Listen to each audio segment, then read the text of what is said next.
Loretta Oden at the 39 restaurant inside the new First Americans Museum in Oklahoma City. I'm joined today by our amazing mayor, David Holt, and welcome. Thank you, Chef, very much. You do amazing things here at 39, and I can't wait for everybody to check it out. Yes. 39 is, of course, as you said, part of First Americans Museum. This amazing $175 million facility opened last year.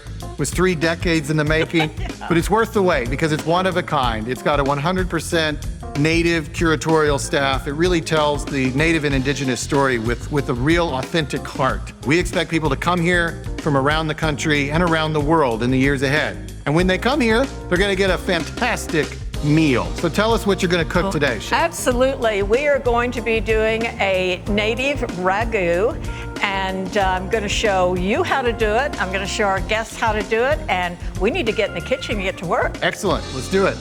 Well, it looks like we have the fixins here in Okie speak for a really, really nice ragu or stew. Every one of you will have this stuff in your pantry, I promise, because it's been in my pantry for years. So we're gonna start with our meat. Any cut of roast, we're gonna cut it up and roast it. Let's do about a 1.5 inch cut. Gonna do a light dusting of flour on this. Toss it around, get it well coated. I'm going to saute this meat or brown it with olive oil, and we'll watch that until it starts to shimmer a little bit. And it's doing that very quickly. That's the beauty of cooking with gas. Cooks a lot hotter and heats up more quickly than that electric stuff. We want to hear a good sizzle when it hits the pot. We're going to put some onion in this and let it brown along with the meat. And mushrooms. We'll go ahead and put these in since they're in pretty big chunks. It'll take them a while to brown. If you're using fresh herbs, it's best to add them at the last. But with these dried herbs, you can go ahead and put them in at the beginning. I am now going to add butter to this.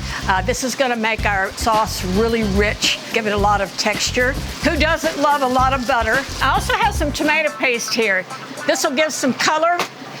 And what we'll do is find an appropriately sized pan to put it in. Well, let's get this into the roasting pan and into the oven. Here's another point about cooking with gas that I absolutely love. I don't know how many of you have cooked on an electric range and you've turned it off and come back and your food's burned.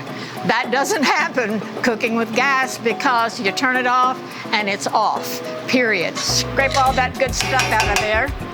We are going to now cover this with a bit of parchment paper. I want this very tightly covered with a heavy-duty foil, sealed all the way around, and then we'll slip it right into the oven.